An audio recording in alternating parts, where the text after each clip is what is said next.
Baik, Assalamualaikum warahmatullahi wabarakatuh. Perkenalkan, saya Muhammad Fil Ataki dengan NIM 0903 12 82 42 9077.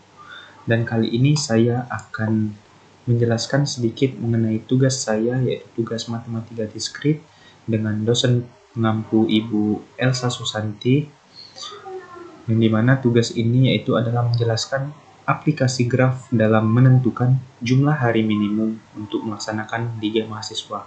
Baiklah, langsung saja saya jelaskan. Kita lanjut ke slide berikutnya.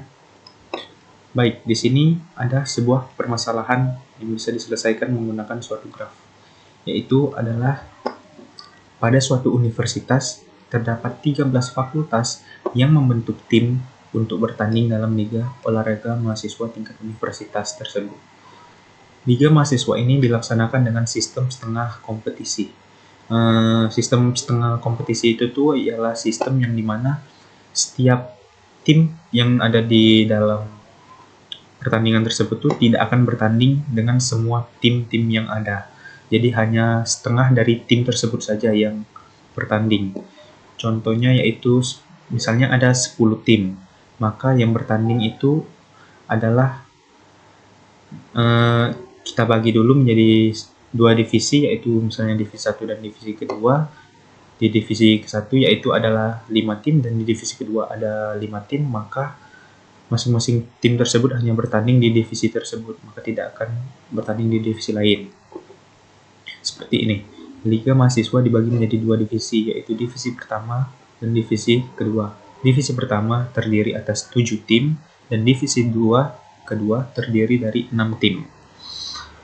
Nah, universitas hanya memiliki 3 buah lapangan dan setiap harinya pertandingan dilakukan dalam 2 sesi. Dilakukan 2 sesi yaitu sesi pagi dan sesi sore. Hari pertandingan dalam satu divisi harus berselang 1 hari. Maksudnya yaitu adalah pertandingan suatu divisi itu tidak boleh terjadi berturut-turut. Misalnya divisi ke-1 tadi dia bertanding di hari Senin misalnya. Nah, maka pertandingan selanjutnya akan dilakukan pada hari Rabu. Jadi harus ada selang 1 hari sebelum dia bertanding lagi. Dan pertandingan divisi 2 harus lebih dulu selesai dibanding dengan divisi 1. Jadi divisi 2 semua pertandingannya harus selesai dulu. Harus selesai terlebih dahulu, atau prioritasnya itu adalah yang selesai itu adalah divisi kedua. Nah, dari keterbatasan ini tadi, maka ketua pelaksananya itu ingin menentukan jumlah hari minimum untuk melaksanakan liga mahasiswa ini. Kan karena misalnya semakin banyak hari yang dilakukan untuk melaksanakan liga ini, otomatis anggarannya juga semakin besar. Makanya diperlukan untuk menentukan hari minimum untuk melaksanakan kegiatan ini. Nah, untuk menyelesaikan permasalahan ini, kita dapat menggunakan sebuah pewarnaan graf. Itu langkah pertama yang kita harus lakukan yaitu adalah membuat representasi dari kedua divisi tadi, yang dimana divisi 1 dan ada divisi 2.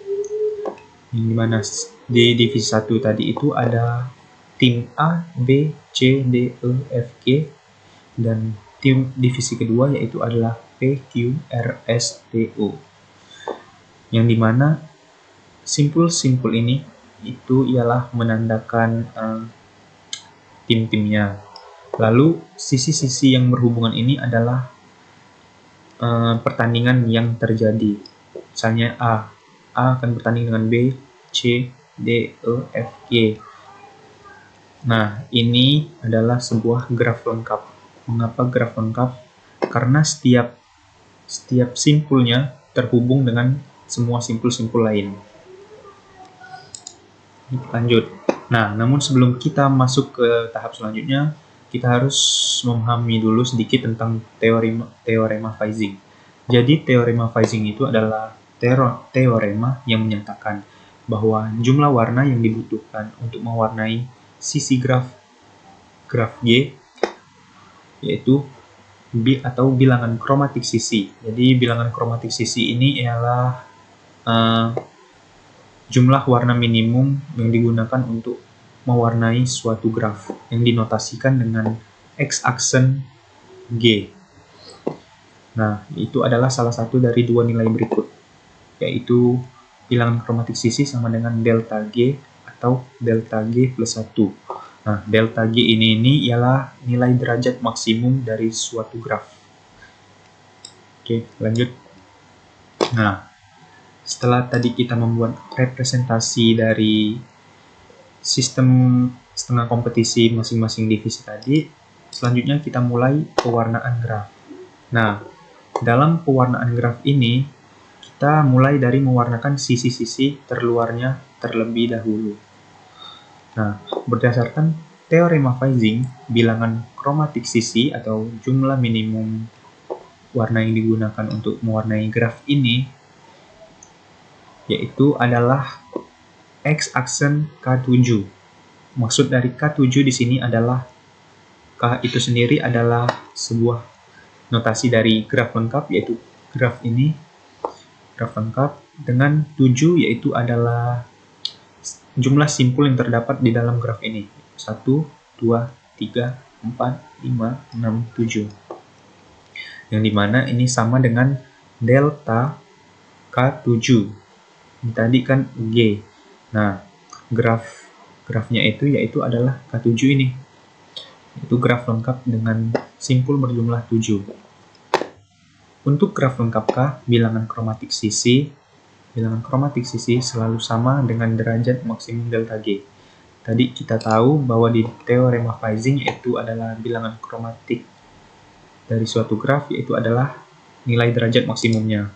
Nah, di sini bilangan kromatik sisi graf lengkap ini nih sama dengan derajat maksimum atau delta G. Karena semua simpulnya saling terhubung. Seperti ini. Semua simpulnya saling terhubung ke simpul-simpul lainnya. Nah, untuk graf lengkap K yang berjumlah simpul N, jika N-nya ganjil, maka X-aksen graf lengkap berjumlah N sama dengan N itu sendiri. Jika genap, maka X-aksen graf lengkap berjumlah N, maka di N-nya kita kurangkan dengan 1. Nah, dalam graf ini, dalam divisi 1 ini, simpulnya atau N-nya berjumlah 7. Maka bilangan kromatik sisinya yaitu adalah N, yaitu 7. Jadi kita bisa membuat 7 warna yang berbeda untuk mewarnai sisi-sisi yang ada di dalam graf ini. Contohnya merah, hitam, ungu, dan lain-lain. Dengan jumlah 7. Baik. Selanjutnya setelah kita mewarnai sisi-sisi terluar, berikutnya yaitu adalah kita mulai mewarnakan sisi yang ada di dalamnya. Nah, namun sebelum kita mewarnai sisi yang ada di dalam ini, kita harus menentukan dulu ada berapa warna yang sama yang boleh sama di dalam graf ini. Untuk menentukan jumlah warna yang sama, kita dapat menghitungnya menggunakan rumus ini, yaitu N-1 dibagi 2, dengan N adalah jumlah simpulnya, yaitu ada 7, berarti 7 dikurang 1, yaitu 6, lalu kita bagikan 2, maka sama dengan 3. Jadi bakalan ada 3 warna sama di dalam graf ini. Contohnya yaitu adalah merah. Nah, untuk menentukan di mana letak warna merah ini, itu tinggal kita lihat saja di sisi sejajarnya. Yaitu di sini adalah A dan B sejajar dengan G dan C. Lalu sejajar juga dengan F dan D. Maka kita warnakan G, C, dan F, D yang sejajar dengan A, B ini dengan warna merah. Lalu lakukan juga langkah-langkah seperti ini sampai seterusnya hingga habis. Seperti BC dengan AD dan GE. Lalu AG dengan BF dan CE. Lalu untuk GF, AE, BD. Lalu FE, GD, AC. Lalu ED, ED, FC, dan GB. Lalu yang kuning yaitu DC, dan AF. DC, EB, dan AF. Nah, hasilnya akan terlihat seperti berikut ini. Nah, setelah kita selesai mewarnakan seluruh warna yang ada di graf ini, langkah berikutnya kita tinggal ubah ke dalam bentuk jadwal seperti di sebelah sini. Nah, untuk memasukkan warna-warna ini ke dalam sebuah jadwal ini, kita tinggal lihat saja yaitu warna yang sama.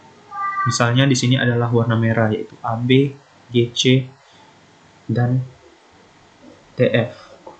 Yang dimana warna merah ini, warna yang sama ini melambangkan bahwa pertandingan ini nih bisa dilakukan pada waktu yang bersamaan. Nah, dengan waktu yang bersamaan dengan lapangan yang berbeda, yaitu AB di lapangan 1, CG di lapangan 2, dan DF di lapangan ketiga. Lanjut juga yang berikutnya yaitu BC. BC itu ialah warna oranye ini, BC, A, AD, lalu EG. Dan lakukan seterusnya sampai sudah tidak ada yang tersisa. Baik, selanjutnya setelah kita membuat jadwal dari pertandingan divisi pertama, maka langkah kedua yaitu adalah membuat jadwal pertandingan pada divisi kedua.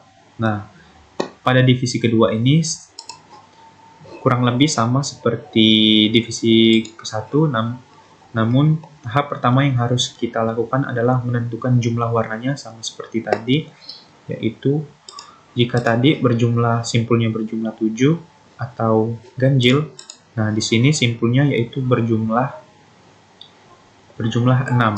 Kita lihat yang tadi. Nih, yang ini ada 1, 2, 3, 4, 5, dan 6. Nah, sesuai dengan teorema Ising tadi atau graf lengkap itu tadi, yaitu jika genap maka n-nya kita kurangkan 1. Jadi hanya ada 6. Jadi hanya ada 5. 6 dikurang 1. Jadi 1, 2, 3, 4, 5. Nah, itu membuat kita harus menghapus salah satu simpulnya.